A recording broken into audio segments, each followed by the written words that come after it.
वक्फ उम्मीद central portal में इंदराज की आखिरी तारीख 5 दिसंबर है। सुप्रीम कोर्ट ने आखिरी तारीख में तौसी करने से इनकार कर दिया है। इस अहम मौजू पर सीनियर सहाफ़ी अब्दुल खालिक ने अपने कॉलम और मैं देखता चला गया में वक्फ इदारों से खुसूसी गुजारिश की है। रोज़नामा पासबान में शाया अपने कॉलम में अब्दुल खालिक लिखते हैं, वक्फ इदारों के ज़िम्मेदारान गफलत न करें। मैंने देखा मरकज़ी हुकूमत ने वक्फ एक्ट में तरमीम करके नया वक्फ कानून बना दिया है। इस नए कानून के तहत औकाफ़ी जायदादों की हिफाजत का मसला खड़ा हो गया है।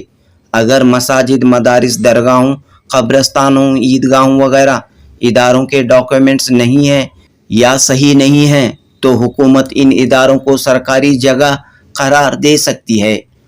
वक्फ एक्ट 2025 की दफ़ा 43 के तहत वो इदारे जो वक्फ बोर्ड में रजिस्टर हैं, इन इदारों की तफसीलात उम्मीद पोर्टल पर अपलोड करना लाजमी है, वरना मसला पेचीदा हो जाएगा।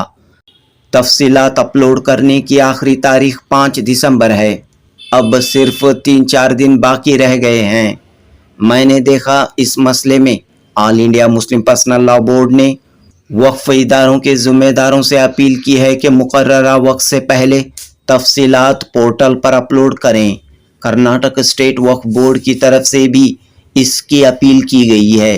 वक्फ बोर्ड के दफ्तर और अजला के वक्फ अफसरान भी मुतहरिक होकर ये काम कर रहे हैं।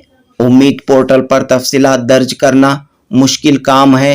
एक इदारे की तफसीलात दर्ज करने के लिए कम अज़ कम 2 घंटे लग रहे हैं। मैंने देखा गुज़िश्ता दिनों वक्फ बोर्ड के CEO ने कर्नाटक उर्दू रिपोर्टर्स फोरम से खिताब करते हुए बताया कि इस काम में कर्नाटक स्टेट वक्फ बोर्ड पूरे मुल्क में अव्वल नंबर पर है।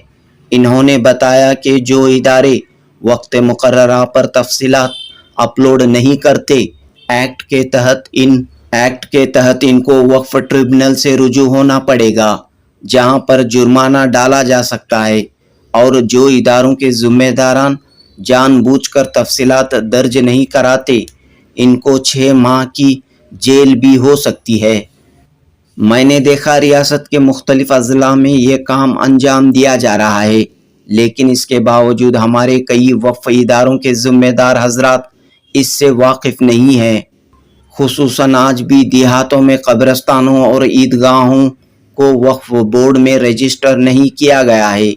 इस सिलसिले में वक्फ बोर्ड मिली व समाजी तंजीमों के ज़िम्मेदारों को चाहिए कि वो ऐसे देहाती इलाकों में इन जायदादों का पता लगाकर वक्फ बोर्ड में रजिस्टर कराने और उम्मीद पोर्टल पर तफसीलात अपलोड कराने की कोशिश करें।